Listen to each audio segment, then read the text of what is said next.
नमस्कार, मैं साक्षी। स्वागत है आपका हमारे चैनल पर। 21 जुलाई को जगदीप धनखड़ ने उपराष्ट्रपति पद से अचानक इस्तीफा दे दिया। उन्होंने स्वास्थ्य कारणों का हवाला देते हुए पद से हटने की घोषणा की, लेकिन इसके बाद वो सार्वजनिक रूप से नजर नहीं आए।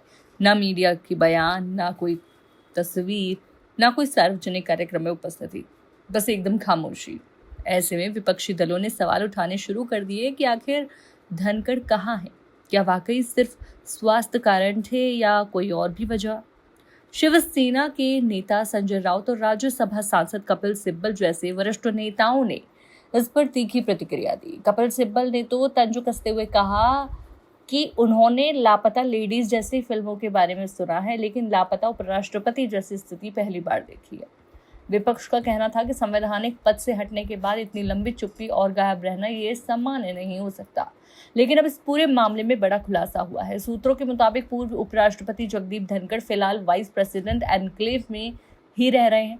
ये वही आवास है जिसे सेंट्रल विस्टा रिडेवलपमेंट प्रोजेक्ट के तहत उपराष्ट्रपति के निवास और दफ्तर के लिए तैयार किया गया था। खबर ये भी है कि धनखड़ पिछले साल अप्रैल में ही यहाँ शिफ्ट हो गए थे। इस्तीफा देने के बाद चर्चा थी कि वो जल्द ही किसी टाइप 8 बंगले में शिफ्ट होंगे, जिसके लिए तैयारियां भी चल रही थी, लेकिन अभी तक वो शिफ्ट नहीं हुए हैं। ध्यान देने वाली बात यह भी है कि इस खबर से ये साफ हो गया कि धनखड़ लापता नहीं है, बल्कि चुपचाप दिल्ली में ही रह रहे हैं। ये अलग बात है कि उन्होंने इस्तीफे के बाद कोई सार्वजनिक बयान नहीं दिया और ना ही किसी राजनीतिक या सामाजिक कार्यक्रम में दिखाई दिए।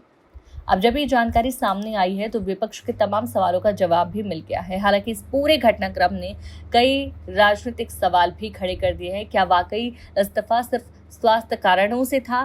क्या धनखड़ किसी नई भूमिका की तैयारी कर रहे हैं, या फिर ये सब किसी बड़ी रणनीति का हिस्सा है? इन सवालों के जवाब अभी भविष्य के गर्भ में छिपे हैं, लेकिन इतना तय है कि इस्तीफे के बाद उनका लापता हो जाना अब एक खबर जरूर बन गया है।